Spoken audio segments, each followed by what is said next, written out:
The rain had been steady since noon, drumming on the narrow panes of the Beresfords' modest Soho home with the persistence of a drummer who refused to be dismissed.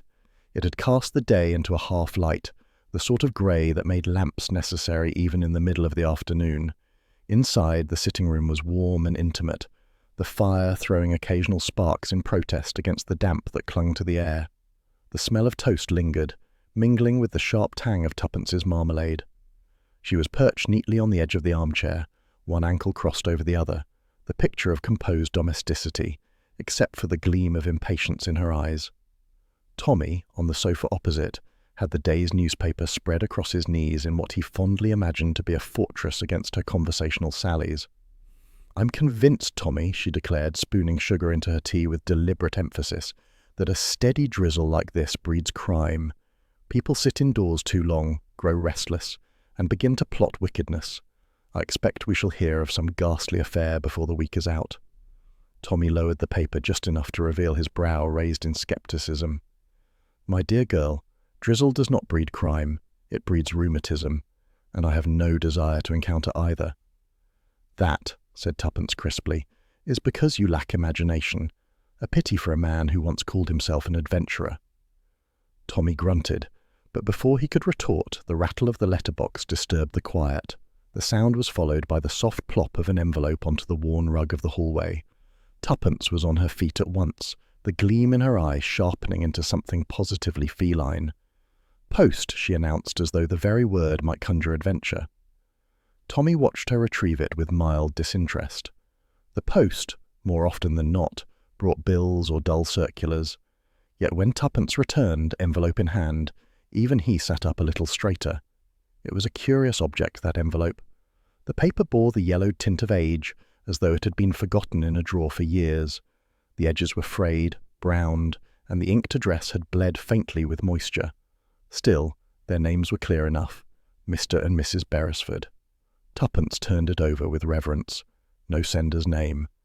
A wax seal, faintly cracked, clung stubbornly to the flap. She broke it and drew out the letter inside. The paper was brittle, the handwriting crabbed and uneven. She read aloud, her voice dropping instinctively into something hushed. "To those who once swore the pact, know this: the bond is unbroken. The debt must be paid one by one. There can be no escape. Silence cannot shield us now." The words hung in the warm air like a draught of cold.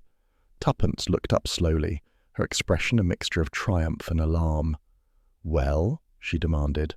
Tommy cleared his throat. "Well, it's a poor attempt at drama, if you ask me. Some crank scribbling threats to pass the time." "Crank?" Tuppence repeated. "My dear Tommy, that letter breathes of mystery. A pact, a debt, one by one. Doesn't it stir your blood?" Tommy folded his newspaper with care. "It stirs my tea, and that's all. Probably some old war chum with a grievance, or one of those idiotic chain letters that frighten spinsters into posting stamps." But Tuppence shook her head, the rainlight glinting on her bobbed hair. "No, Tommy, this is real. I can feel it. There is menace in those words. And besides," she tapped the paper, "it came to us. Not anyone else. Us. That means we're already involved." He sighed.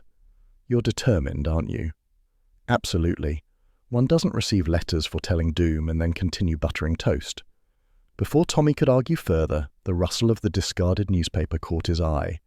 The page had fallen open to a column marked with a smudge of marmalade from Tuppence's fingers.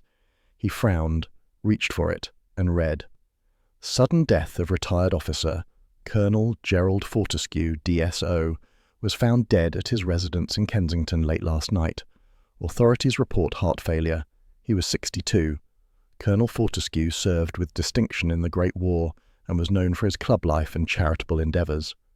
Tommy read it twice, then held it silently toward Tuppence. She took it, scanned the lines, and her lips curved into something between satisfaction and dread.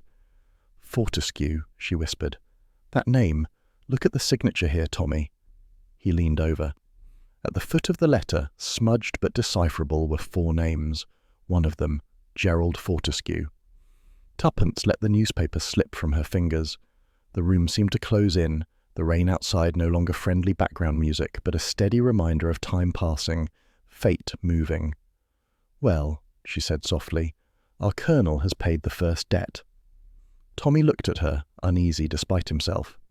"You don't mean—" "I do mean," she said firmly, folding the letter as though it were a precious artifact. "Whatever this pact was, it has begun to unravel, and if the colonel was first, the others will follow." He tried for levity, but his voice sounded strained. "And we, apparently, are to follow the trail." "Exactly," she said, eyes bright despite the chill the words carried. "Oh, Tommy, don't you see? This is precisely the kind of adventure we were born for. The rain has brought us a story." He muttered something about drizzle breeding nothing but trouble, but the unease in his stomach told him Tuppence was right.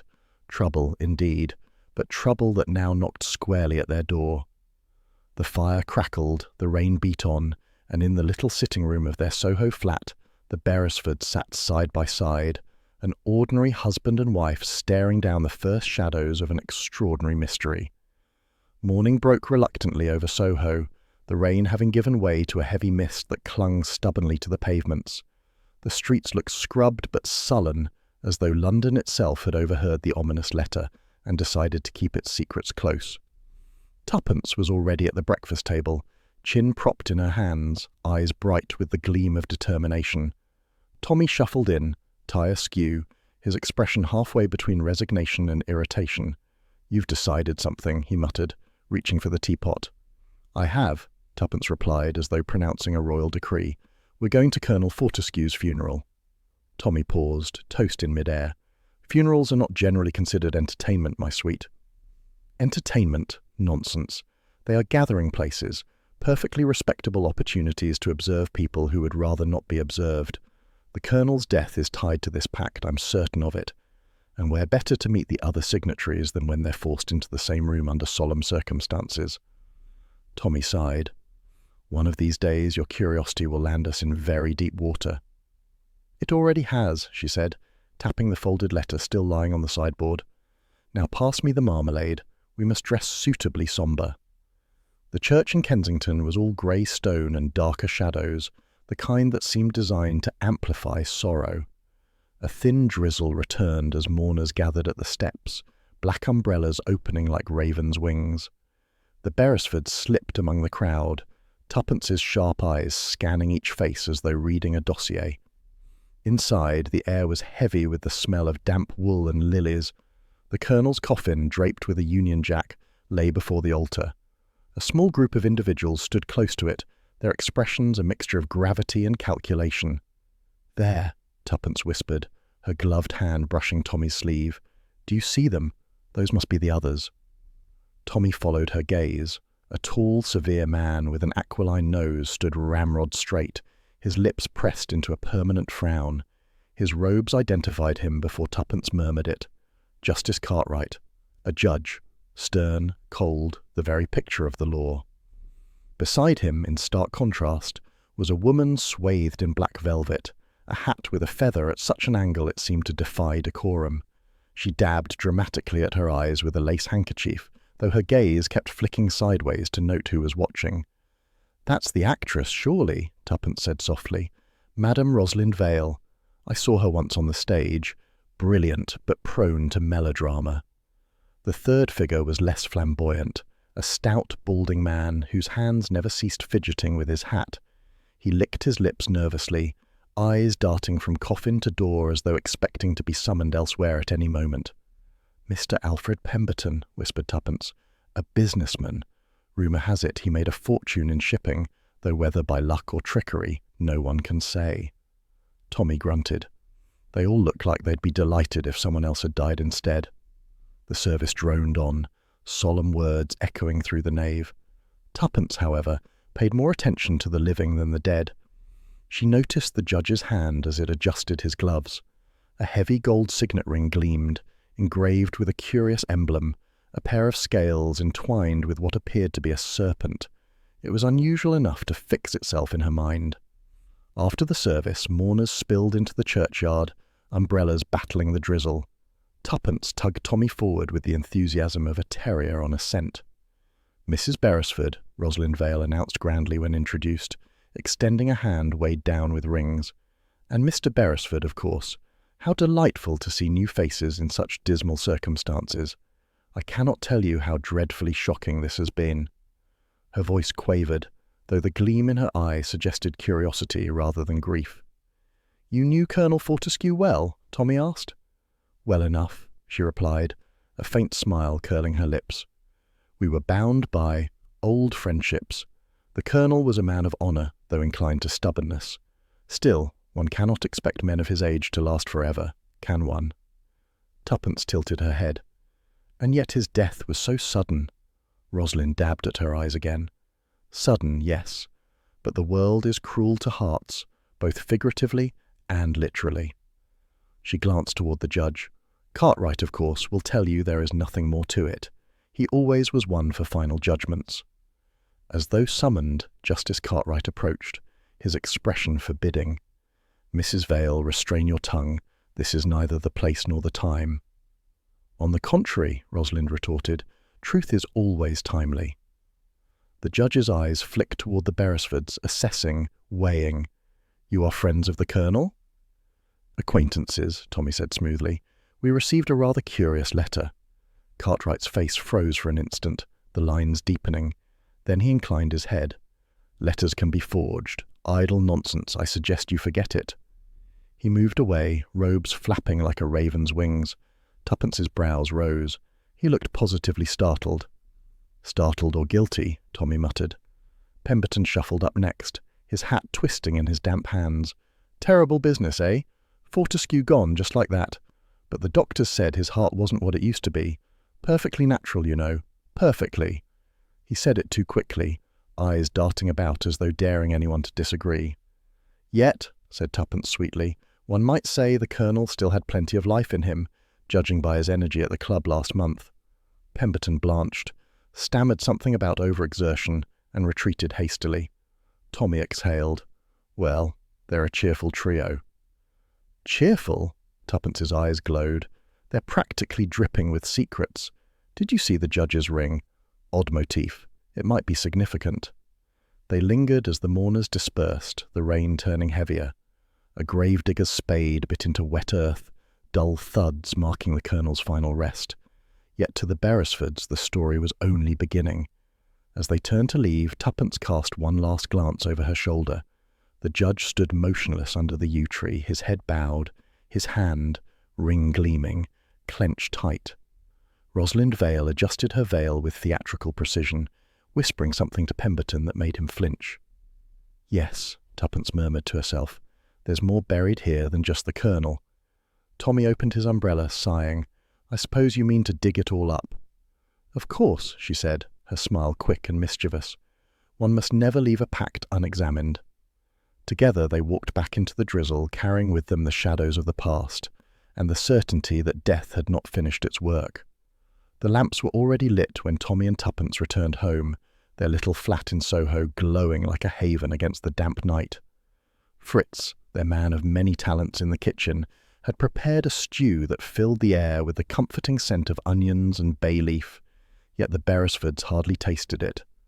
The day's encounters at the funeral lingered like a bitter aftertaste. Tommy sat back, a glass of claret in hand, staring at the flames in the hearth. "I still maintain we're sticking our noses where they don't belong. Funerals are grim enough without us turning them into interrogations." Tuppence, poised opposite him, was methodically buttering a roll. "Nonsense. Funerals are precisely the place to observe people, and what people they were. Did you see Justice Cartwright's face when I mentioned the letter? He nearly dropped his pious composure altogether."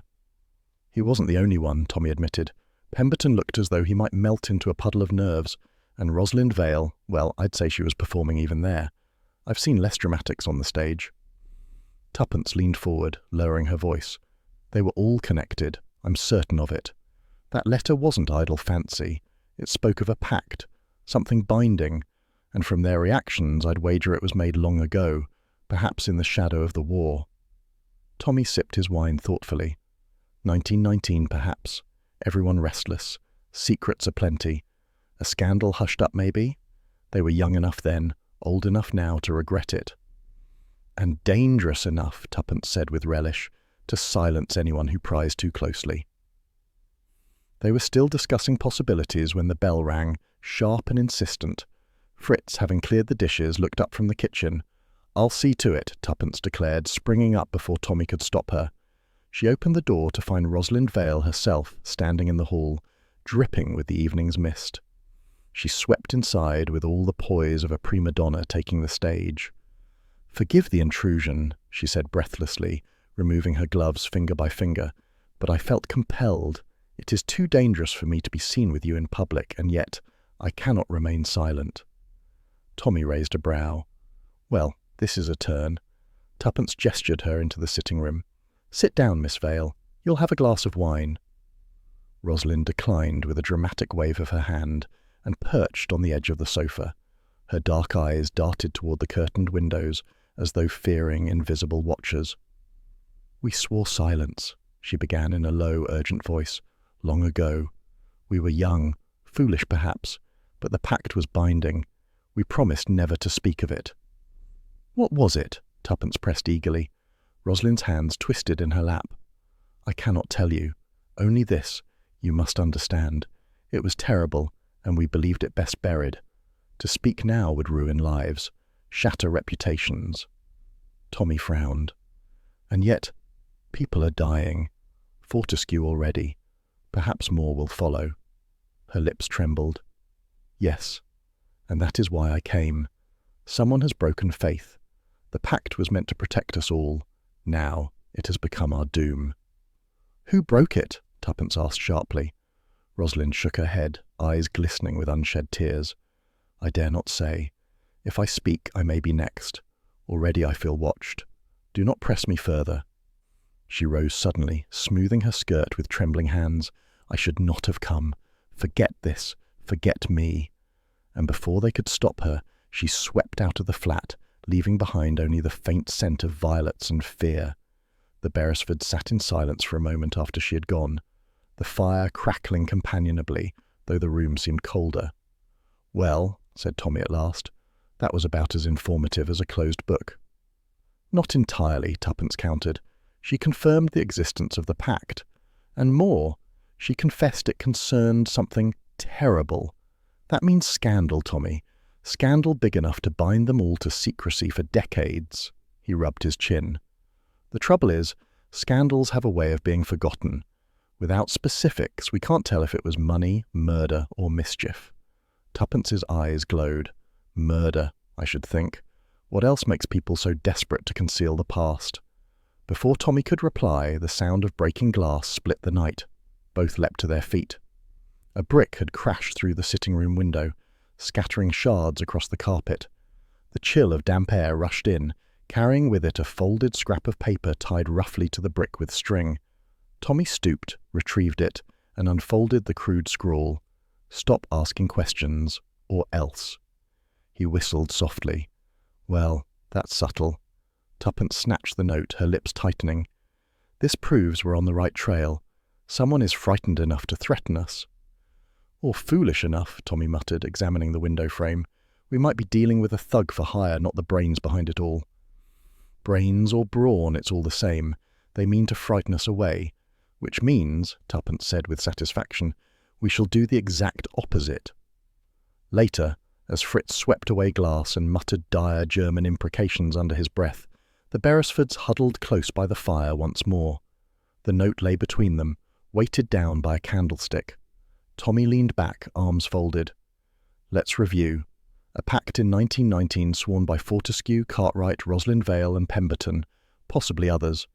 A terrible secret they meant never to reveal. Fortescue dies suddenly, perhaps murdered. Rosalind hints at betrayal. And now we are threatened." Tuppence nodded. "Add to that the judge's peculiar signet ring. Odd symbols often point to odd societies. Could they have formed some kind of secret club?" "Hardly the Boy Scouts," Tommy said dryly, "but perhaps a club for keeping one's skeletons firmly in the closet." "Skeletons have a way of rattling loose," Tuppence murmured, staring into the fire. The flames flickered, casting long shadows on the walls. The pact, whatever its origin, was beginning to stir from the past, dragging with it danger and death. Tommy reached across, covering her hand with his. "We must tread carefully, old thing. Whoever hurled that brick is desperate. Desperate people can be dangerous." She smiled faintly. "Then it's a good thing we're rather good at danger." The rain resumed outside, pattering against the broken pane. The night seemed darker than before, and somewhere beyond the lamplight, unseen eyes might have been watching. But in the little sitting room, the Beresfords were already plotting their next move, their minds entwined with the puzzle of a pact made long ago, one that had now risen to doom them all. London was shrouded in a milky fog the following morning, the kind that dulled sound and blurred outlines, so that figures on the pavement seemed ghostly until they passed close by. Tommy and Tuppence sat opposite one another at the breakfast table, each with a plate that Fritz had fussed over, though neither seemed to have much appetite. Tommy tapped the brick-born note that now lay on the mantelpiece. Someone is rattled, and when people are rattled, they make mistakes. Tuppence nibbled toast delicately. Then we must be certain to notice those mistakes. I suggest we divide our labours. Tommy groaned. Division of labour means trouble. What have you in mind? You, she said, pointing her butter knife at him like a sword, will look into Alfred Pemberton. He was sweating like a grocer's boy at the funeral. There's something about his nervousness that suggests financial entanglements. And you? I shall see Rosalind Vale, she declared. Actresses have a way of knowing more than they admit. A woman with secrets usually drops them in dribs and drabs, and one must be there to catch the drips. Tommy muttered about preferring the safety of drips from a leaky roof, but an hour later they parted ways on the fog-bound pavement. Tommy's inquiries led him to the square mile, where Pemberton's offices were said to reside. The building was respectable in facade, grey stone, brass plaques and a doorman whose uniform strained at the buttons, but the inside hummed with unease. Clerks bent low over ledgers, ink stains blotting anxious fingers. "Mr. Pemberton?" Tommy inquired at the front desk. The clerk, a young man with tired eyes, shook his head. "Not in, sir. He's with his solicitor." Tommy raised a brow. "Solicitor? Rather urgent business." The clerk hesitated, then leaned closer. "All I know is, sir, the books aren't what they should be. He's been pressed, you might say. If the creditors come calling, there'll be trouble." That tidbit was enough to spur Tommy to action. He trailed discreetly after Pemberton later that morning, shadowing him through the fog to a narrow street near Lincoln's Inn. There, in a dingy office with windows filmed over with grime, Pemberton met with a solicitor whose manner was oily enough to grease a dozen palms. From the doorway of the tobacconist opposite, Tommy observed, voices carried faintly when the door opened, words like mortgage, debts, and liquidation floated into the air. Pemberton's hands were in constant motion, fluttering like trapped birds. The solicitor leaned close, whispering, passing across a document that Pemberton signed with shaking fingers. Tommy frowned. The nervous businessman was in deeper waters than he admitted, and a man cornered by debt might silence his companions if their secret threatened exposure. Meanwhile, Tuppence had taken herself to Rosalind Vale's lodgings near Bloomsbury, a tall house with peeling paint and curtains that suggested drama within. Rosalind herself greeted her in a silk robe of deepest plum, as though dressing for tragedy even in daylight. "My dear Mrs. Beresford," she said with a theatrical sigh, "I feared you would not come." Tuppence, ever brisk, accepted tea poured from a pot shaped like a swan. She did not allow herself to be dazzled by Rosalind's languid movements or heavy-lidded glances. "We must speak plainly," Tuppence said. "You told us last night the pact was terrible. That will not suffice. If lives are in danger, you must give me more." Rosalind's hand trembled slightly as she lifted her cup. "We swore, on our honour, on our souls, to silence. To break it is perilous." "More perilous than death?" Tuppence countered. Rosalind hesitated, her eyes darting toward the mantel where a photograph of herself in younger days stood, smiling with a group of fashionable companions. Tuppence recognised Fortescue among them, and Cartwright too, younger, but already stern. "It was a girl," Rosalind whispered at last. "A disappearance. There was a bargain struck. Do not ask me the terms, for I cannot tell you.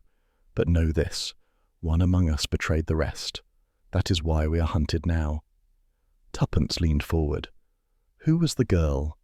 Rosalind's lips parted, but she pressed them shut again, shaking her head. "I have already said too much. To name her would be to summon ruin." Tuppence's frustration simmered, but she noted every detail, the way Rosalind twisted her ring, the flicker of guilt in her gaze. A girl, a disappearance, a bargain, enough to ignite a scandal that had smouldered for decades. That night, the Beresfords reconvened in their sitting room, each relating their findings. "Financial ruin for Pemberton," Tommy reported grimly. "He's teetering on the edge. Debts everywhere, creditors circling. If the Pact was exposed, any whiff of scandal might drive him under completely. He's a man with a motive." "And Rosalind," Tuppence said, "spoke of a girl, a disappearance and a bargain. She insists one betrayed the others. If true, that makes for fertile ground indeed."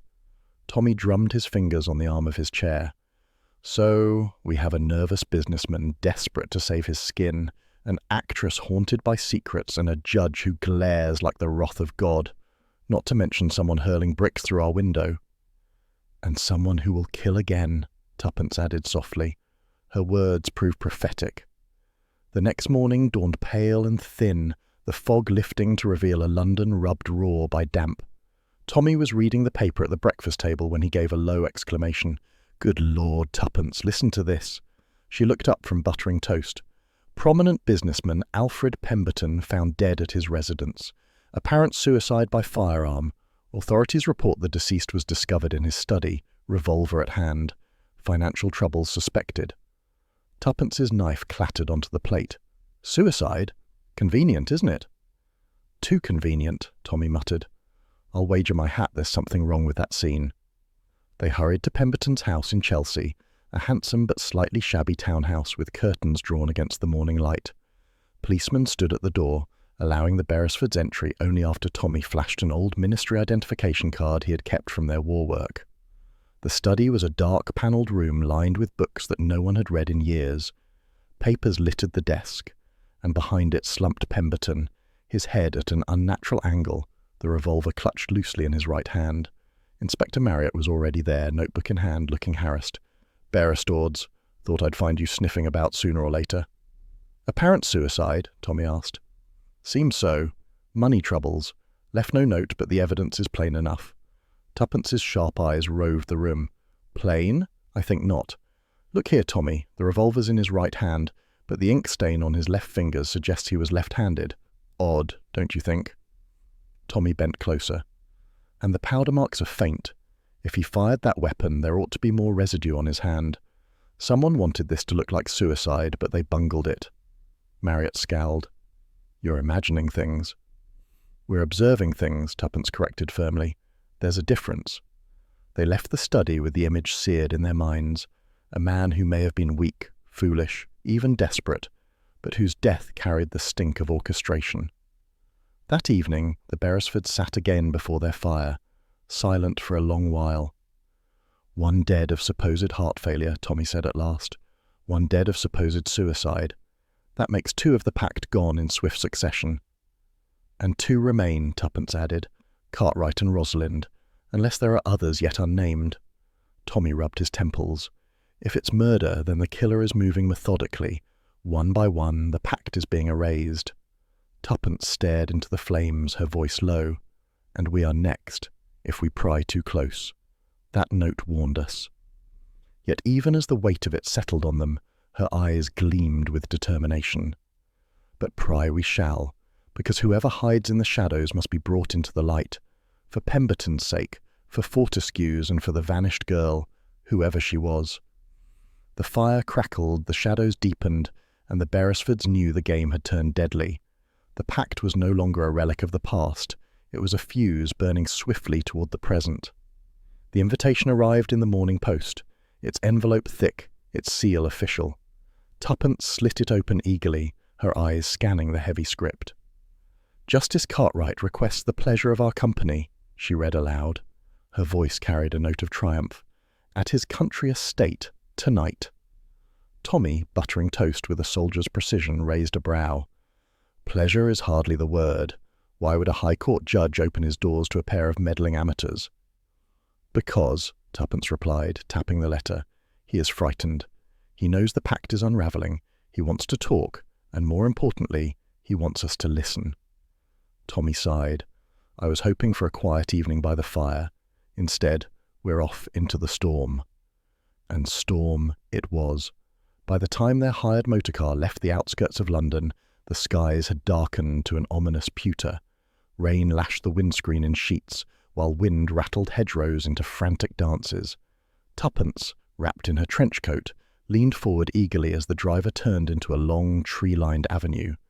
The estate loomed at the end, a sprawling Georgian mansion, its many windows glowing dimly through the tempest.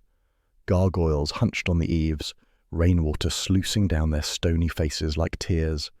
The atmosphere was decidedly Gothic. Perfect, Tuppence thought, for secrets about to be spilled. A butler, stiff as his starched collar, admitted them. "His lordship awaits in the library," he intoned, bowing with the sort of solemnity that suggested even death could not dislodge his schedule. The library proved vast and echoing, lined with dark shelves that seemed to climb to the ceiling. Candlelight flickered from sconces, throwing shadows across rows of leather-bound volumes. Heavy curtains strained against the wind outside, while a great oak table dominated the centre, laid with decanters and crystal glasses. Justice Cartwright stood beside the hearth. Even in his own home he carried himself like he was presiding over a trial, ramrod straight, eyes piercing beneath beetling brows. He gestured them closer. "Mr. and Mrs. Beresford, I thank you for accepting at such short notice." His voice was grave, yet beneath it lay tension, an unease at odds with his austere bearing. "Your invitation was irresistible," Tuppence said lightly. "After all, one doesn't often receive summonses from the bench." The judge ignored her levity. "You must understand, I have lived too long with silence. With Fortescue dead, Pemberton gone, and whispers gathering, I can no longer keep the truth veiled. It is time it came into the light." "Then you'll tell us the nature of this pact?" Tommy asked, taking a seat. Cartwright's jaw tightened. "I shall, but not yet. The others must be here. Miss Vale is on her way, as is the widow of one who signed. Together we must confront the past." Thunder rumbled above, shaking the window panes. Tuppence cast a glance at the decanters. The amber liquid glowed invitingly in the candlelight. "You'll forgive me," she said, "but such matters are best spoken of with a glass in hand." The judge inclined his head. The butler stepped forward, pouring drinks with mechanical precision before retreating once more into shadow. It was not long before the guests assembled. Rosalind Vale arrived first, sweeping into the library wrapped in sable, her eyes darting nervously despite her grand entrance. She kissed the judge's hand with theatrical fervour, then collapsed onto a chaise as though faint with grief. A short while later came Mrs. Langley, a widow whose husband, it seemed, had been another signatory of the pact. She was pale, withdrawn, and carried an air of brittle dignity. She spoke little, merely inclining her head in curt acknowledgment before sitting stiffly apart from the others. The storm outside raged on, rain striking the windows like pebbles hurled by an unseen hand. Candles guttered, and the library seemed to shrink as silence thickened. Cartwright cleared his throat. "We are here," he said, voice solemn, "bound together by what we swore long ago. The time has come." He stopped, his hand shaking slightly as he raised his glass. "But first, let us drink. To fortitude." Glasses clinked faintly in the flickering light. The judge began to speak, his tone low but firm. "In 1919 we found ourselves entangled in a matter unspeakable. A girl had disappeared. Circumstances—" The words faltered. His hand went to his throat. For an instant his face contorted, eyes bulging with shock. The glass slipped from his fingers, shattering on the floor. Candles guttered violently. Then, with a sharp crack, the room plunged into darkness as the lights failed entirely. Gasps erupted. Rosalind screamed a high, piercing wail. Tommy lunged forward, colliding with an armchair. Tuppence's hand found his in the dark, her voice steady despite the chaos. "Stay still, Tommy. Listen." The storm howled through the silence, wind whistling in the chimneys. Then, with a hiss, the lights flickered back to life. Justice Cartwright lay slumped in his chair, his face a ghastly pallor, lips stained an ominous bluish hue. His glass lay shattered at his feet, a faint smell of bitter almonds rising from the liquid pooling on the carpet. The judge was dead. For a heartbeat, no one moved. Then Rosalind clutched her breast, sobbing theatrically. "Murder! Murder before our very eyes!" Mrs. Langley sat rigid, her face drained of colour. "Poison," she whispered hoarsely. Tommy crouched beside the body, grim-faced. Poison indeed, slipped into his glass. "But how?" Tuppence's eyes swept the room. "We were all here. None approached the tray." The butler stepped forward, his expression grave. "I poured each glass, madam. No one touched them but myself." Suspicion crackled in the air. Rosalind rounded on him at once. "Then it was you. You poisoned him." The butler bowed his head, unruffled. "Impossible, madam. I poured from the decanter in your full view. I tasted nothing." Tommy straightened, his eyes narrowing. "Which means the poison was placed earlier. Someone prepared for this moment." Tuppence, moving quietly, circled the table. Her gaze flicked to the judge's hand. It lay open on his lap, pale fingers bare. She frowned, then crouched swiftly. "Tommy, do you remember the signet ring he wore at the funeral? Gold, with scales and serpent." "Yes. Hard to miss." "It's gone." Everyone looked. Indeed, the finger that had borne the ring was naked. Rosalind gasped, hand to her throat. "Then whoever killed him took it. Why? Why steal a ring?" Tommy's jaw tightened. "Not theft, I think. Symbolism. That ring may have meant more than ornament. Whoever holds it now has a piece of this puzzle." Inspector Marriott arrived within the hour, rain streaming from his coat as he stamped into the hall. He looked at the scene in the library with undisguised irritation. "Another corpse," he muttered. "And you two, naturally, right in the middle of it." "Not by choice," Tommy said grimly. Marriott eyed the decanter, the shattered glass, the corpse. "Poison slipped in beforehand, eh? That means premeditation. Which of you fine people had access to this room?" Rosalind fluttered her hands dramatically. "I have no stomach for libraries. Too many books, too much dust." Mrs. Langley said stiffly, "I was shown in only tonight." The butler inclined his head. "The staff dust daily, sir. The decanter was filled this morning, untouched since." Marriott grunted. "Then either one of you is lying, or the staff aren't as diligent as they claim." His suspicion fell heavily on Rosalind, whose tears seemed too polished, her horror too rehearsed. Yet Mrs. Langley's silence was equally troubling, her composure verging on unnatural. Later, as the household settled under the shadow of death, the Beresfords huddled in a side parlour with Marriott. "3 dead now," the inspector said. "Fortescue, Pemberton and Cartwright. One by one they fall like dominoes. Who's next?" "That," Tuppence murmured, "is precisely the question, and I fear the answer will come sooner than we wish." Tommy rubbed his temples. "The missing ring troubles me more than anything. Cartwright cherished it. To vanish the moment he dies. No coincidence." "Perhaps," Marriott said gruffly, "the killer needed a trophy." "No," Tuppence said softly, "a reminder. A symbol of loyalty, or betrayal. Rings bind, after all, and this one may bind the whole story together." Outside, the storm continued its assault on the ancient house, thunder growling like some vast beast. Within, shadows stretched long across the library floor, reaching toward the dead judge who had promised revelation but carried his secret into silence. The Beresfords exchanged a glance. Whatever lay at the heart of the pact was darker than scandal, older than simple shame. And now, with the judge silenced, the truth seemed further away than ever, unless they could seize the trail of the vanished ring and follow it into the shadows. The storm had spent itself by dawn, leaving Cartwright's estate wrapped in an eerie stillness. Clouds hung low, dull and swollen, while sodden leaves plastered the gravel drive. Inside, the atmosphere was heavier still. Justice Cartwright's body had been removed under Inspector Marriott's supervision, but the echo of his final collapse clung to the walls like smoke. The Beresfords, however, did not succumb to gloom. In the small morning room where sunlight strained weakly through mullioned windows, Tuppence sat with her notebook, pencil poised like a weapon. Tommy, nursing a cup of tepid coffee, regarded her with wary amusement. "You look," he remarked, "like a headmistress preparing to scold unruly pupils." "And perhaps I am," Tuppence said briskly. 3 deaths, Tommy, 3. If we don't put the pieces together, there will be a 4th, possibly 5th. Tommy grimaced. "You mean us?" "I do."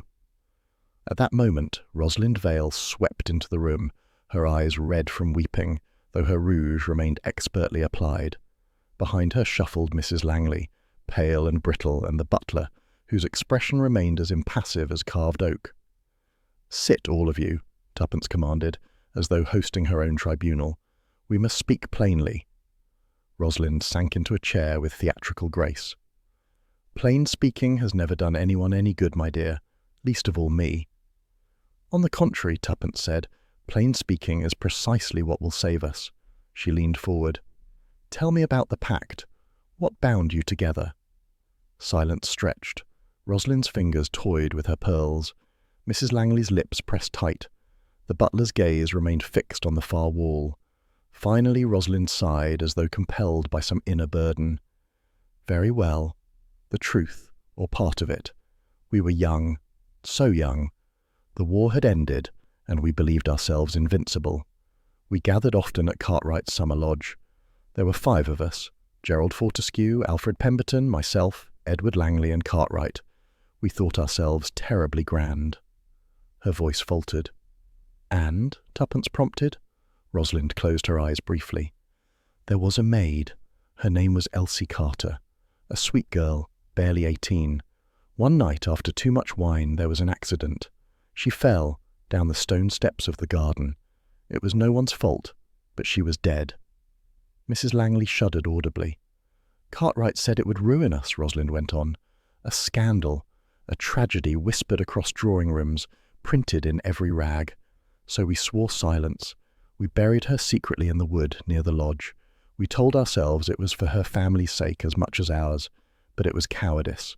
Tommy exchanged a glance with Tuppence. "And now," he said grimly, "someone avenges Elsie Carter." Mrs. Langley's voice emerged hoarse, trembling. "You don't understand. My husband, Edward, never forgave himself. It haunted him until his death. He believed one of us had pushed her." Rosalind turned sharply. "That is a lie. She slipped.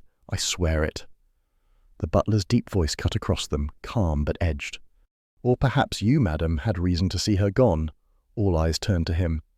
"What do you mean?" Rosalind demanded. The butler's expression did not flicker. "Servants hear things. We notice glances. That girl, Elsie, she was often in your dressing room attending to your gowns, yet she was with child." Gasps filled the air. Rosalind's hand flew to her throat. "How dare you? You imply—" "I imply nothing," the butler said smoothly. "Only that the father was among you, and perhaps you, madam, feared discovery." Rosalind leapt to her feet. "Vile slander! You who skulk in shadows dare accuse me? Perhaps it was you, sir. You who fetched the lanterns that night. You who led us to the woods. A servant can wield poison as well as polish silver." Her words rang through the room, shattering its brittle calm. "Enough," Tuppence said sharply. "Pointing fingers will not help. We must consider this logically." After the others had been dismissed, the Beresfords retreated into the library, its air still tainted by the faint scent of bitter almonds. Tuppence paced before the hearth, her brow furrowed. "A girl, a fall, a burial in secret," she said. "But if it were truly an accident, why would someone wait all these years to seek vengeance?" Tommy leaned against the desk. "Unless it was not an accident at all. Suppose Elsie Carter was pushed. Suppose the killer hid behind the Pact, ensuring silence, knowing no one would speak for fear of exposure. And now? Now someone else knows. Perhaps a relative, a brother, a cousin, someone who discovered the truth and swore revenge." Tuppence paused, eyes narrowing. An outsider. That would explain the missing ring, a symbol of entry into their circle. Whoever holds it now may be using it as proof of authority or mockery. Tommy gave a short nod. "Which means our suspect may not be one of the Pact at all. The killer may have infiltrated from outside." That evening, suspicion seethed among the survivors. Rosalind, pale but defiant, insisted on accusing the butler at every turn. The butler, in turn, stood aloof, his barbs precise and devastating. Mrs. Langley grew withdrawn, staring into space as though haunted by ghosts only she could see. During dinner, the tension grew unbearable. Candlelight flickered across strained faces, forks clattered against porcelain, and each pause in conversation seemed weighted with menace. "I cannot bear this," Rosalind said suddenly, dropping her fork. "We are hunted like animals. One by one we fall. I tell you, it is him." She pointed dramatically at the butler. "He poisoned Cartwright. He will strike again." The butler inclined his head coolly. "And I, madam, tell you it is you. You loved drama too much in youth to resist it now. Perhaps you killed to keep your secret safe." Inspector Marriott, watching sourly from the sideboard, muttered, "At this rate, you'll save me the trouble and throttle each other." But beneath his gruffness lay unease. He caught Tuppence's eye and jerked his head toward the hallway. In the corridor, away from the others, Marriott lowered his voice. "Do you believe it? This tale of a maid buried in the wood?" "Yes," Tuppence said firmly. "It has the ring of truth. But whether her fall was accident or design, that is the real question." Marriott grunted. "And the ring itself? What of that?" "It matters," she said, "more than we yet see." Later, in the quiet of their chamber, Tommy turned to Tuppence. "If the Avenger is from outside, say a relative of Elsie Carter, how did they learn of the Pact?" "Perhaps," Tuppence mused, "one of the Pact confessed in drunken remorse, or left papers, diaries, or perhaps someone among them betrayed the others and revealed the secret." Tommy frowned. Betrayal again. Rosalind hinted at that too, remember? One among them betrayed. That word keeps surfacing. Tuppence lay back against the pillows, staring at the ceiling. If so, then the true killer may be playing a double game, avenger and betrayer both, and until we unmask them, none of us is safe. The next morning they walked the estate grounds with Marriott, the mist still clinging to the sodden earth. A gardener led them to the old summer lodge, now shuttered and overgrown with ivy. In the copse beyond, the ground bore faint depressions as though disturbed long ago. "Here," the gardener said, pointing. "My father used to say there were rumours, that something was buried in this wood. Folks spoke of it in whispers." Tuppence knelt, brushing damp leaves aside. "A grave, long hidden, but memory lingers, even when earth forgets." She stood, her eyes sombre. "Elsie Carter lies here, I am certain, and someone, somewhere, believes justice must be done." Tommy exhaled. "Then we had better find them, before more blood is spilt." That night, back in the library, the survivors gathered again under Marriott's watchful eye. The fire crackled, but the room remained cold. Rosalind clutched her pearls. "We cannot endure this. Who among us will be next?" Mrs. Langley's voice emerged brittle. "Perhaps all of us. It is our punishment." The butler said nothing, but his eyes glinted with something unreadable. Tuppence rose, her tone firm. "Enough of suspicion and whispers. Tomorrow, Tommy and I go to London. We will trace Elsie Carter, her family, her past. If someone seeks revenge in her name, we must find them." Tommy nodded grimly. "And in the meantime, guard yourselves well, for the killer walks among us, or watches from just beyond." The candles sputtered, the storm began again, and the house seemed to shiver as though remembering all that had been buried within its walls. The Pact's origin had been revealed at last, but its consequences had only just begun to unfold. The cab rattled along Charing Cross Road in the fading light, headlights glimmering like weak stars through a drizzle that had returned with typical London persistence. Tommy and Tuppence sat close together, each silently digesting the revelations at Cartwright's estate. "Accidents, poisonings, pacts, and now a girl buried in a wood," Tommy muttered. "Not quite the restful weekend I had imagined." Tuppence, her eyes sharp beneath the brim of her cloche hat, replied briskly, "Rest is for the dead, and we're not there yet. But we may be, unless we tread carefully." The cab pulled up outside their flat in Soho, a narrow building tucked between a tobacconist and a laundry. The familiar facade gave them both a pang of relief, until Tommy unlocked the door. Inside, chaos reigned. Cushions were slashed, drawers yanked open, books scattered like fallen soldiers across the carpet. A vase lay shattered, water seeping into the rug, and one of Tuppence's favourite china dogs lay decapitated on the hearth. For a moment neither spoke. Then Tuppence, voice low, said, "Well, they've saved me the trouble of spring cleaning." Tommy, less amused, scanned the mess with grim eyes. "Not burglars. Nothing's taken. They wanted us to know we've been watched and warned." His gaze shifted to the far wall. There, scrawled in thick black paint, letters uneven and dripping, were the words, "Keep out of the Pact." The words leered back at them, malignant and deliberate. Tuppence shivered despite herself. "They've been here, Tommy, in our home, while we were away." Tommy took her hand firmly. "Which means we're close to the truth. Too close for someone's comfort." Inspector Marriott arrived within the hour, rain plastering his coat as he stamped irritably into the room. He surveyed the wreckage with a frown that deepened into a scowl when he saw the painted message. "Charming," he muttered. "First Cartwright drops dead under my nose, now your flat's turned into a blasted art gallery. What next?" "An invitation to quit," Tommy said dryly. "But we don't intend to oblige." Marriott rubbed his temples. "You Beresfords have the devil's knack for stumbling into hornets' nests. I've got 3 corpses already and nothing solid to pin on anyone. Pemberton's suicide looks staged, Cartwright's poisoning neat as a hangman's knot, and Fortescue, well, the coroner's verdict still says heart failure, but I'd wager otherwise. And now this." He gestured at the wall. Tuppence folded her arms. "It proves one thing at least. The killer is frightened. If we were barking up the wrong tree, they'd leave us alone. But they're rattled, which means we're right." Marriott's eyes narrowed. "Or it means you're next." By evening, the flat was somewhat restored, though the black letters still glared from the wall like a curse. Tommy suggested repainting immediately, but Tuppence insisted they leave it as it was. "It's evidence," she said firmly. "Besides, it may remind us that we're on borrowed time." They sat late by the fire, Fritz fussing over cocoa and biscuits to restore their nerves.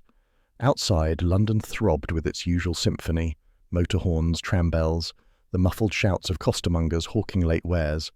But inside, the shadow of the Pact pressed close. Tommy leaned back in his chair, watching Tuppence sketch names into her notebook. Fortescue, Pemberton, Cartwright, Rosalind Vale, Edward Langley. 5 names bound by a dead girl, 3 already silenced. "And don't forget Mrs. Langley," Tuppence added. "Widow, brittle, evasive. She knows more than she admits." "And the butler," Tommy said. "He's too smooth by half." Tuppence chewed her pencil. "But what if it isn't any of them? What if it's someone outside, someone with a claim on Elsie Carter? A brother, perhaps, or a child grown now and bent on vengeance?" Tommy frowned. If she was with child, as the butler hinted, then that child would be nearly 30 by now. Old enough to plan, to kill, to avenge. The thought hung heavy in the air, mingling with the hiss of rain against the windows. It was near midnight when they finally retired. Soho was quieter now.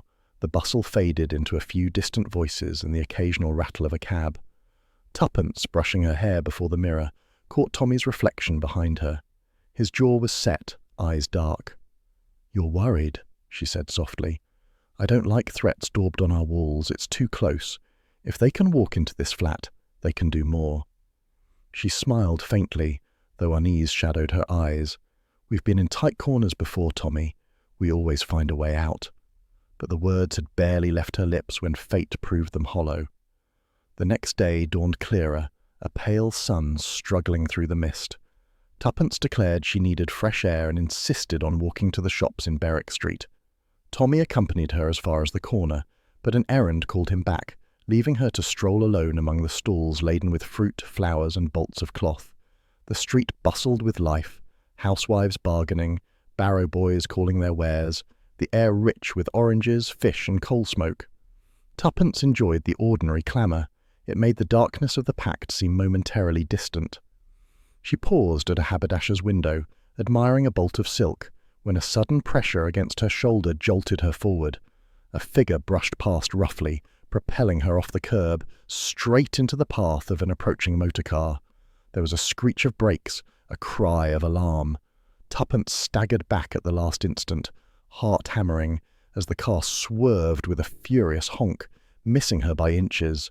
She spun, breathless, searching the crowd, but the figure who had shoved her was gone, swallowed by the press of bodies. Tommy came running from the corner, alarm etched across his face. "Tuppence, what happened?" She steadied herself against him, her voice trembling only slightly. "Someone tried to push me under that motor. It wasn't an accident, Tommy, it was deliberate." He swore under his breath, tightening his arm around her. That settles it. We're dealing with a murderer who won't stop at intimidation. They mean to kill us as surely as the others." Back at the flat, Inspector Marriott listened grimly as they recounted the attempt. His pencil stabbed at his notebook with each word. "First threats on your wall," he said. "Now this. Whoever's behind it considers you dangerous. That means you're close to uncovering something." "Or they're close to losing everything," Tuppence added. Marriott looked at her with something like reluctant admiration. "You've the devil's nerve, Mrs. Beresford, but take my advice. Keep indoors, bolt your doors, and leave the chasing to me." "Indoors is precisely where the brick came through," Tommy reminded him dryly. The inspector scowled. "Then blast it, don't be alone, and keep your eyes sharp. This game's turning bloodier by the hour." That evening, Tuppence sat by the window, watching fog drift along the street. Lamps glowed faintly in the haze, casting halos in the damp air. The attempted murder still played in her mind, the sudden shove, the roar of the car, the brush with death. For the first time, a chill of real fear touched her. Tommy came to stand beside her, laying a hand on her shoulder. "Shaken?" She gave a small laugh. "More annoyed than shaken. Imagine being dispatched in Berwick Street of all places. Not at all the dramatic ending I had in mind." But her hand, resting in his, trembled faintly. Tommy kissed her hair. "We'll stop them, Tuppence. We'll stop them before they stop us." She leaned into him, drawing strength from his calm. Outside, footsteps echoed faintly along the pavement, then faded into silence. Danger lingered at their very door, and the Beresfords knew the game had shifted again. The murderer was no longer content with erasing old comrades. Now the hunters had become the hunted. And somewhere, hidden in London's fog, a hand waited to strike again. The theatre smelled of grease paint, dust, and the faint sweetness of wilting roses sent by admirers. Rosalind Vale, once the toast of the stage, had long since exchanged her leading roles for smaller parts in fading productions, but she still carried herself as though every spotlight belonged to her. Tommy and Tuppence arrived at the stage door in the early evening, the drizzle of Soho trailing them like a curtain. They found Rosalind in her dressing room, a cramped chamber crowded with costumes, powder boxes, and mirrors framed by bulbs that buzzed faintly. She greeted them with a flutter of her lace handkerchief. "My dear Beresfords, I wondered if you would come. Do sit, though I warn you, the chairs collapse without warning." Tuppence accepted the precarious perch, while Tommy leaned against the doorframe, arms folded. His expression was cool, but his eyes were watchful. "We came," he said, "because it's time you stopped playing to the gallery and told us the truth." Rosalind gave a brittle laugh. "Truth is such a slippery thing, Mr. Beresford. Audiences want it painted larger than life, and so do we." "This isn't a play," Tuppence said firmly. 3 people are dead. We need plain facts, Miss Vale, nothing more." The actress dabbed at her powdered nose. For a moment her bravado slipped, and beneath the rouge and feathers she looked older, worn. "You are right," she whispered. "It is time. I have carried this for too long." She began to pace, her silk gown whispering against the carpet.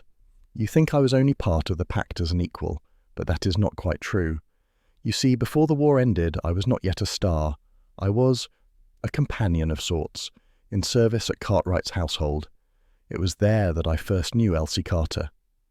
Tuppence's head shot up. "You were in the same house?" "Yes." Rosalind's face was shadowed with memory. "She was younger than I, a maid with soft eyes and a trusting heart. Too trusting. The gentlemen of the house noticed her, one in particular.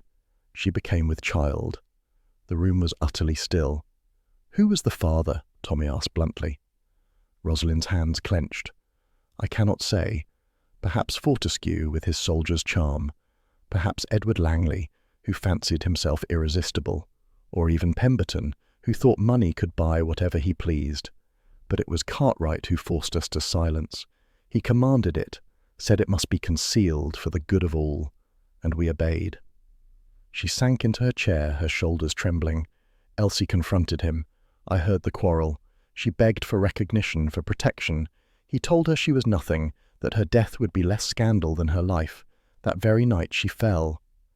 "Fell, or was pushed?" Tuppence's voice was sharp. Rosalind raised anguished eyes. "I do not know, but I believe the judge knew more than he ever admitted. And now he is gone, taking his secrets to the grave." Tommy and Tuppence exchanged a glance.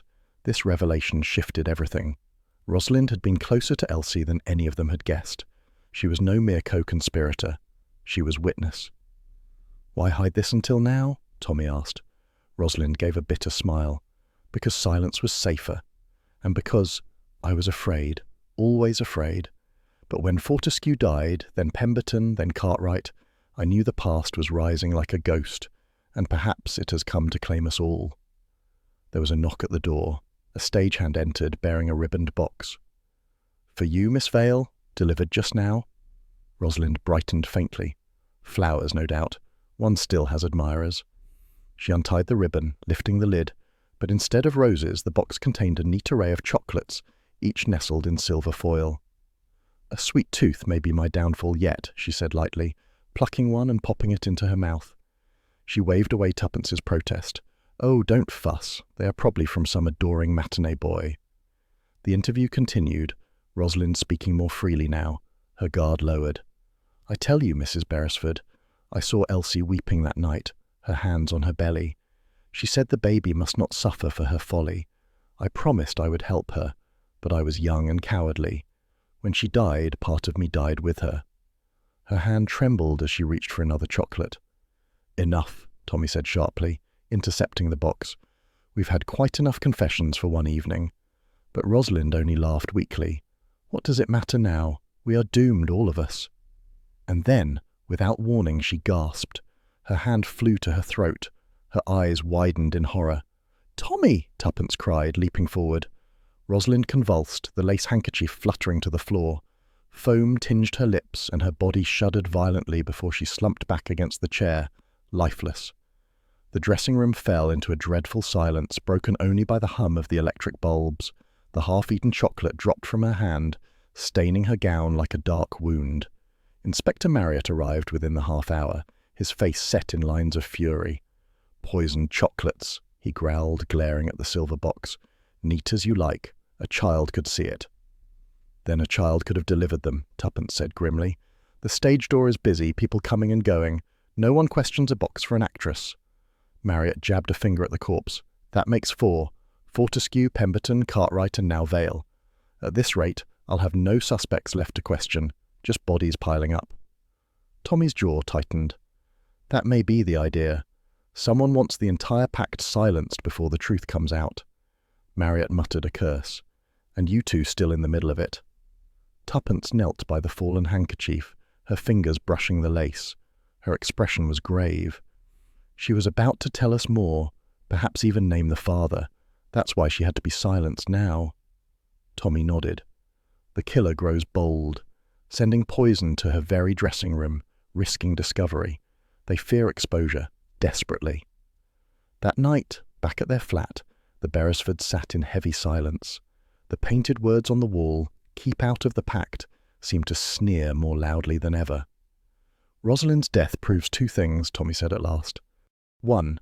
She was on the verge of revealing the whole truth. 2. The murderer has access to her movements, her habits, her very doorstep, which means they are closer than we think. Tuppence, pale but composed, replied softly, "She said the child must not suffer. Suppose the child lived. Suppose the baby was hidden, adopted, raised in secret. That child would be nearly 30 now." "Old enough to avenge a mother's death," Tommy said grimly. Tuppence met his gaze. "And old enough to kill." The next day they returned to the theatre, searching for clues. Stagehands buzzed with gossip. Costumers whispered in corners. One girl, plump and timid, whispered to Tuppence she always feared chocolates, said once before she'd been given a box that made her ill. Only this time... She crossed herself and hurried away. Tommy prowled the stage door, questioning the doorman. "Did you see who delivered the box?" The man shrugged. "A lad in a cap. Said he was from a confectioner's in Soho. Didn't give his name. I took the box myself." "A lad in a cap," Tommy repeated, grimacing. "That narrows it down to half of London." But Tuppence's sharp eyes noticed something on the discarded ribbon, an embossed crest faintly pressed into the fabric, a pair of scales entwined with a serpent. She lifted it slowly. "The judge's ring," she whispered. "The same emblem. Whoever sent this box used ribbon from the Cartwright household. Tommy's eyes darkened, which means the killer has access there still. That evening, Marriott stormed into their flat once more, his temper fraying. We've had 4 deaths, no confessions, and too many shadows. I've got Rosalind's chocolates in the lab, but I'll wager it's cyanide, fast, vicious, and easily obtained. 4 deaths, Tuppence said quietly, and each silenced at the moment they might reveal more. Fortescue, Pemberton, Cartwright, Rosalind, each death carefully timed. We're chasing someone clever, Inspector, someone who knows exactly what we uncover, step by step. Marriott scowled. You think you're being watched? I know we are, Tommy said grimly. The ransacked flat, the push in the street, the chocolates. The killer is 1 step ahead, and he won't stop until we're as silent as the others. That night, as the city's fog pressed thick against their windows, the Beresfords sat together by the fire. Tuppence's notebook lay open on her lap, the names written once more: Fortescue, Pemberton, Cartwright, Rosalind Vale, Edward Langley. Beside them she had drawn a question mark. The child, she murmured, the unknown heir of Elsie Carter. That is the missing piece. Tommy poured another glass of brandy, his eyes never leaving the flames. And if the child lives, they are our murderer, or the pawn of our murderer. Either way, until we find them, no one is safe. Tuppence reached for his hand. Then we had better find them quickly before we join the list ourselves. The fire crackled, the painted warning on their wall loomed, and in the silence of the night, danger crept closer still. London was subdued under a slate-grey sky, the kind that pressed low and made chimney pots blur into the horizon. The Beresfords returned from Rosalind Vale's funeral with their collars turned up against a cold wind, their minds heavy with unfinished truths. 4 gone, Tommy said grimly as they reached their flat. That leaves only 2, Mrs. Langley and the solicitor, Mr. Arkwright. And unless one of the dead is less dead than reported, our murderer must be among them. Tuppence unlocked the door, casting a wary glance up and down the street. Unless, she said softly, the killer was never part of the Pact at all. Inside, the flat felt chill despite the fire Fritz had left burning. On the table lay the post, bills, circulars, and a brown paper parcel with no return address. Tommy slit it open cautiously. Inside lay a battered, leather-bound notebook, its edges frayed, its pages yellowed. The inscription on the flyleaf froze them both. Property of Elsie Carter, 1919. They opened it carefully. The handwriting was small and neat, punctuated with blots and hurried strokes. It began innocuously enough, accounts of household chores, gossip among the servants, little notes of happiness and longing. But as they turned the pages, the entries darkened. Mr. P. spoke to me kindly today. He promises I shall not be abandoned, but I do not trust his eyes. Madame Vale is kind, but she warns me to be discreet. I am with child. If word spreads, I am ruined. Mr. C. says silence is necessary. He frightens me. I think he hates me, but I will not be quiet forever. I shall write everything down here. If anything happens to me, let this be my witness. Tuppence's hand trembled slightly as she turned another page. Tonight they quarrelled. Mr. F. accused another of betrayal. They are all afraid. They whisper of scandal. They say I must disappear, but I will not go quietly. I will fight for my child. The final entry was blotched as though written in haste. I was promised protection. Now I hear them on the stairs. Someone has betrayed me. If I die, it was not an accident. The page ended there abruptly. Tuppence closed the diary slowly, her face pale but resolute. So, it was no accident. She knew she was betrayed. Tommy nodded. And betrayed by one inside the Pact. That makes every surviving member suspect. But who sent us this diary? They stared at one another. The parcel had been anonymous, slipped into the post.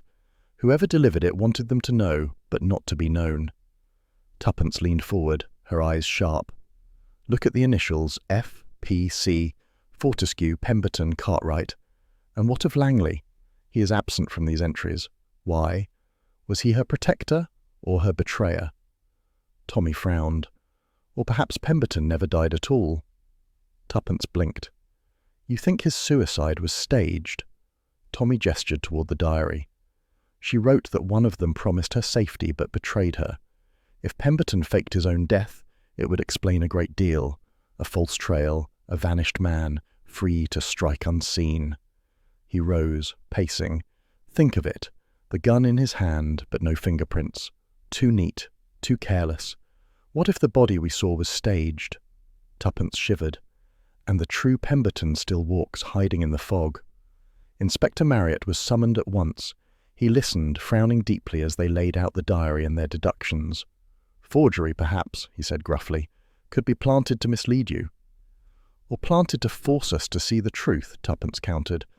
If Pemberton is alive, then he is not only a betrayer, but also the avenger. Marriott scowled, scratching his head. I'll have the body exhumed if I must. But mind you, if Pemberton's walking about London in secret, he won't stay hidden long. Men with debts don't vanish cleanly. That evening they visited Mrs. Langley. Her reclusive house stood on a quiet square, curtains drawn, shutters half closed. She received them in a drawing-room that smelled faintly of lavender, her figure upright in a high-backed chair. "Why do you come?" she asked coldly, her thin hands clasped in her lap. "To ask about Elsie Carter," Tuppence said plainly. The widow flinched almost imperceptibly. "That name is best forgotten." "But you have not forgotten it," Tommy pressed. "Your husband was part of the Pact. He knew the truth. Did he ever confide in you?" Mrs. Langley's lips thinned. Edward suffered nightmares until his last breath. He muttered of betrayal, always betrayal, but he would never say by whom. "Perhaps he feared you already knew," Tuppence said softly. For the first time, the widow's composure cracked. Her eyes filled with sudden tears. "I did know.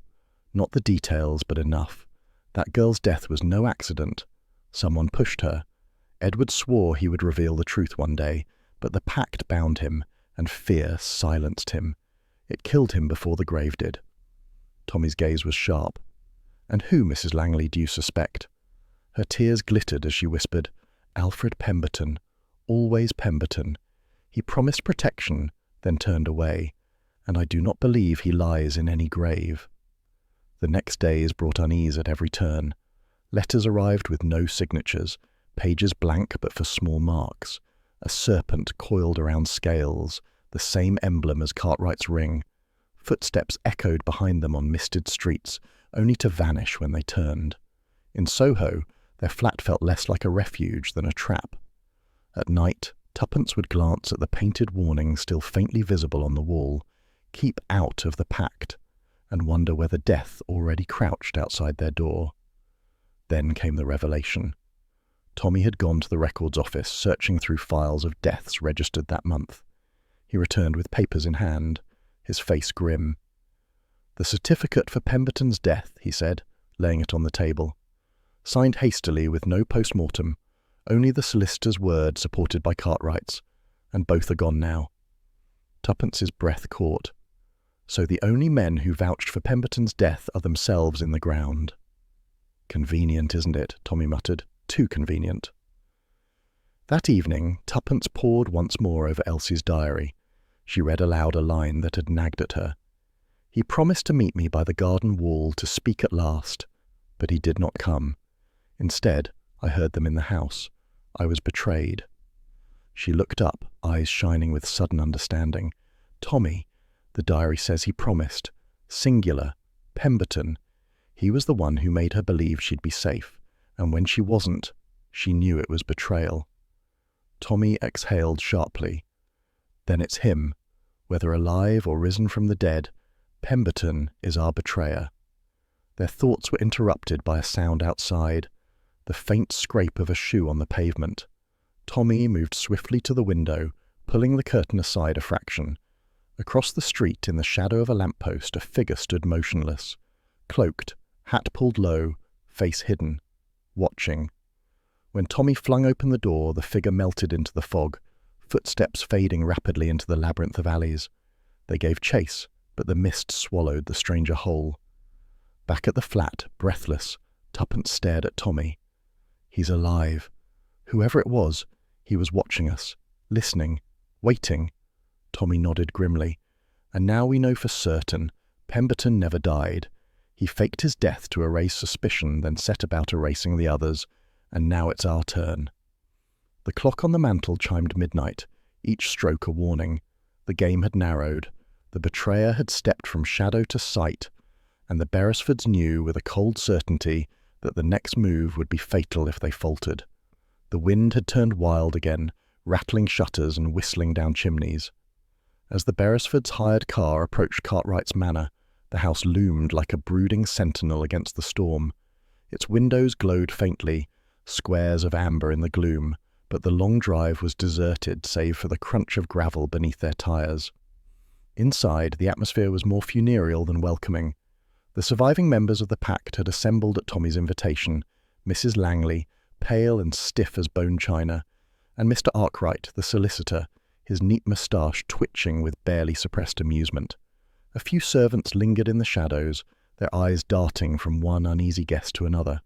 The great hall was lit by candelabra, the flames casting grotesque shadows across the panelled walls. Tuppence thought the whole setting resembled a stage, appropriate, she mused, since tonight would see the final act. Tommy, standing at the head of the long oak table, tapped a spoon against a glass. His voice, calm and deliberate, carried through the chamber. "Ladies and gentlemen, though the number dwindles, I have asked you here for one purpose. Tonight, we shall end the matter of the Pact." Arkwright smirked faintly, as if indulging a schoolboy's theatrics. Mrs. Langley, however, flinched, her fingers tightening on the rosary she carried. Tommy continued, his tone deceptively casual. "The deaths of Fortescue, Pemberton, Cartwright and Rosalind Vale were no accidents. They were calculated eliminations, each designed to silence knowledge of the past. But the past refuses to be buried. We have found Elsie Carter's diary." He laid the battered notebook on the table. The effect was electric. Mrs. Langley gasped, her face draining of colour. Arkwright's smirk faltered, just for an instant. "Yes," Tommy said softly. "The girl you betrayed kept her account. In her own words, she named a betrayer, a man who promised her safety and then delivered her to death." Silence. Only the hiss of rain against the windows filled the room. "And so," Tommy went on, "we tested the story. We had the body of Alfred Pemberton examined. Do you know what was found?" Mrs. Langley clutched her rosary. "What?"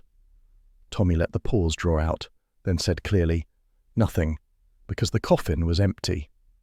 The widow gave a choked cry. Arkwright merely arched an eyebrow.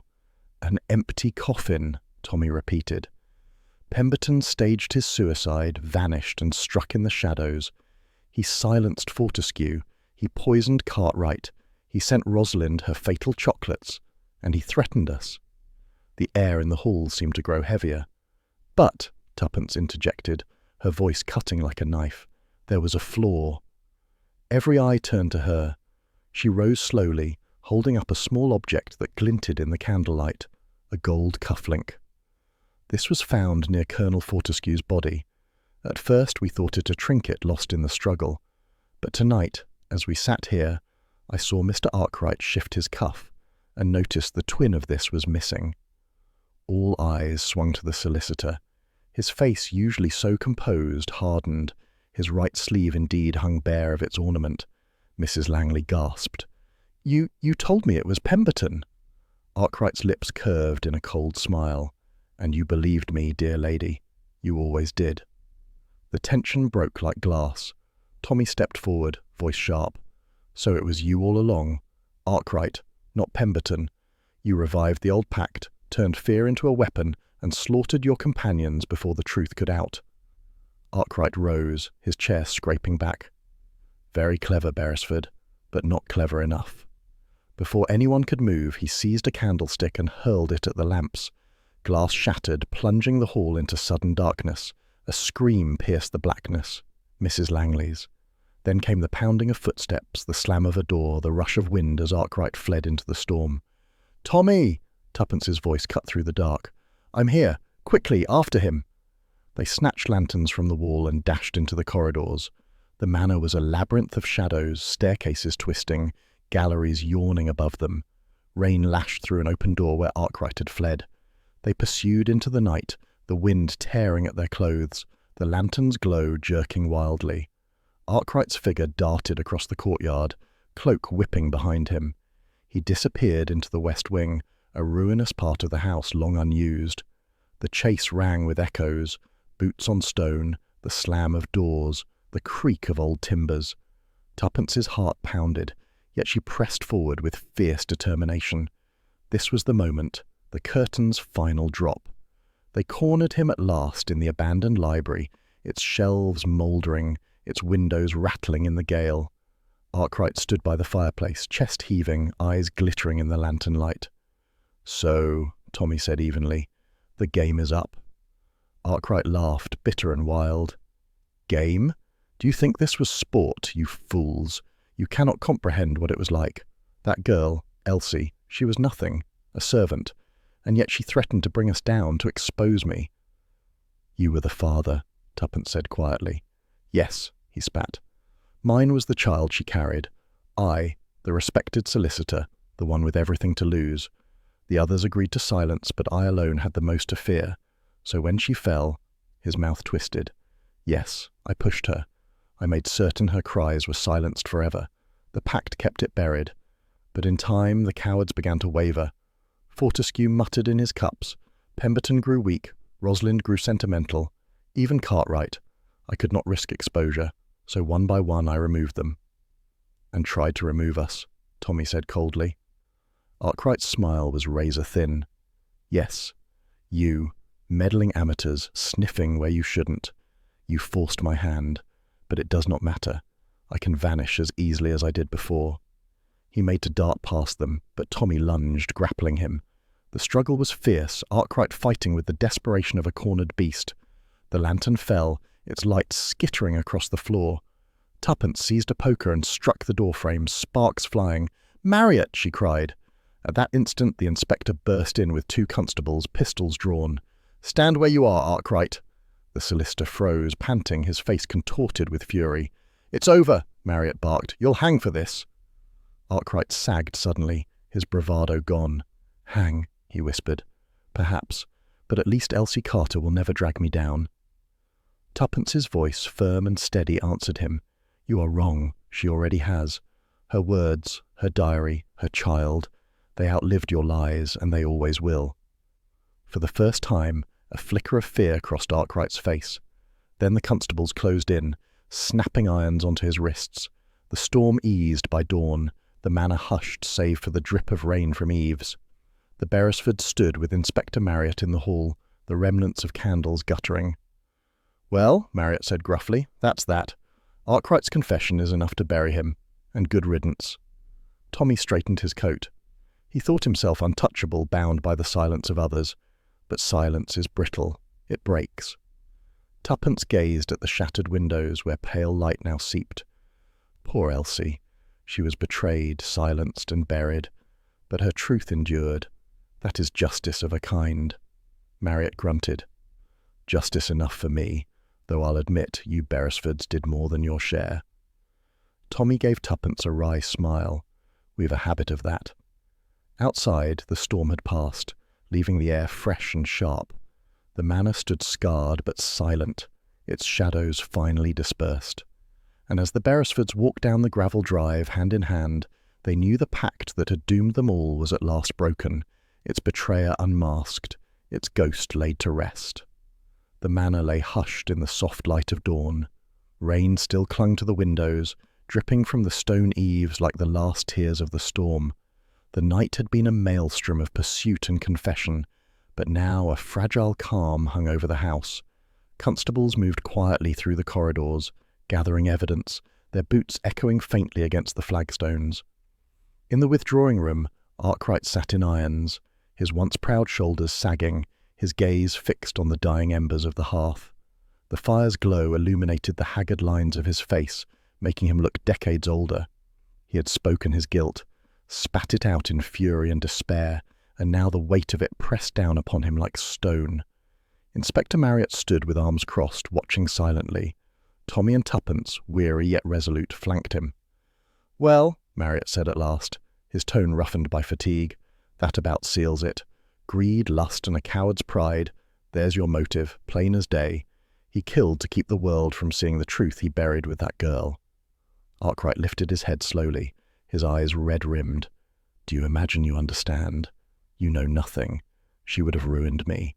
A solicitor's name dragged through filth, my career destroyed, my life ended before it began. I did what I had to do. You did what a coward always does, Tommy said evenly.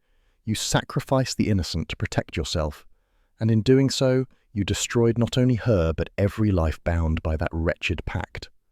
Arkwright sneered faintly. They agreed. They swore silence with me. Silence, Tuppence said softly, is not agreement. It is fear. They followed you because they were afraid, of scandal, of shame, of you, but none of them escaped. You doomed them as surely as you doomed Elsie Carter. For the first time, something flickered across Arkwright's face, regret perhaps or recognition. He lowered his head again, the battle over. Marriott gave a sharp signal, and the constables stepped forward. Take him away. Let the Crown have him. As the clank of irons and the tramp of boots faded, Marriott turned back to the Beresfords. His gruffness softened just a little. You've done me a service. I'll not deny it. Without your meddling, I might still be chasing shadows while this viper slipped the noose. Tommy gave a wry smile. We do have a knack for meddling. And for staying alive by some miracle, Marriott added. He shook his head. Still, I'll say this. You've got something the Yard hasn't. Charm, cunning, and a way of sniffing out truths respectable folk would rather keep buried. Tuppence inclined her head with mock solemnity. Why, Inspector, you almost make it sound like a compliment. Marriott's mouth twitched into a reluctant smile. Don't let it go to your head. I've enough trouble as it is. The day waned, and with it the last remnants of the storm. By the time Tommy and Tuppence returned to their Soho flat, the streets were slick but calm, the lamps casting steady halos through the thinning mist. Inside, the hearth burned brightly, Fritz having anticipated their arrival with a pot of tea and a plate of scones. The sight was so ordinary, so homely, that Tuppence felt a sudden lump in her throat. After nights of pursuit, of threats painted on walls and footsteps in the fog, here was safety again. They sat together on the sofa, cups in hand. For a while neither spoke. The quiet of their sitting room was balm after the echoing halls of the manor. At length Tommy broke the silence. It's curious, isn't it, how something so small, a moment of fear, a lie told in haste, can fester for decades. Arkwright pushed a girl to her death, and 40 years later the ripples still spread. Greed, fear and shame, all chained together, leading one by one to the grave. Tuppence stirred her tea, watching the steam curl upward. And poor Elsie Carter at the heart of it. A servant girl, young, hopeful, betrayed by the man she trusted. No memorial but a hidden grave and a diary written in fear. It was her silence that killed her, Tommy, and the silence of others that let it go unpunished. Tommy reached across, resting his hand on hers, but it did not stay hidden. Her words lived on, her diary, her child. Justice caught up in the end. Tuppence nodded slowly. Yes, but justice always comes too late for the dead. For a moment the fire crackled softly, filling the silence. Marriott visited the next afternoon, still in his raincoat, hat pulled low. He carried a sheaf of papers and looked more tired than ever, but his eyes held satisfaction. Signed and sealed, he announced. Arkwright's confession, witnessed and attested. He'll hang, not a doubt of it. Tommy offered him a chair and poured him tea. Marriott accepted with a grunt, though he looked faintly out of place in their cosy sitting room. I'll say this, he went on, sipping cautiously. The Yard may scoff at amateurs, but you two have proved your worth more times than I care to count. You've got an instinct, the pair of you. A way of putting people at ease, tricking them into spilling what they'd never tell a man in uniform. Tuppence smiled. Charm and cunning, wasn't it? I believe you used those very words. Marriott coughed. Did I? Well, don't quote me. I'll deny it. They laughed together, and for a moment the heaviness lifted. That evening, with Marriott gone and the city settling into twilight, Tommy and Tuppence lingered over their supper. The fog pressed against the windows, but inside the lamp burned warm, throwing a golden circle over the table. Tommy leaned back, stretching his legs. Do you know, Tuppence, I'm beginning to think retirement might not suit us. Every time we resolve to live quietly, trouble comes knocking. Or pushing, Tuppence corrected with a smile, recalling her brush with the motorcar. He winced. Point taken. For a moment, they were silent, listening to the tick of the mantel clock. Then Tuppence said softly, "You know, Tommy, all of this, the pact, the silence, the betrayal, it makes me think. The only true pact worth keeping is the one we made, you and I. Marriage is the best pact of all, if one keeps to the terms." Tommy lifted his cup, his eyes crinkling with affection. "And what are the terms, my dear?" She raised her own cup, touching it lightly to his. "To face the world together, whatever storms may come." He smiled wearily, but with warmth. "Then here's to the pact that never dooms but only saves." They drank, the fire crackled, and outside the fog rolled harmlessly past. And so, in the quiet of their little Soho flat, the Beresfords found their closure, not in vengeance or punishment, but in the strength of their bond, the one promise that had endured unbroken.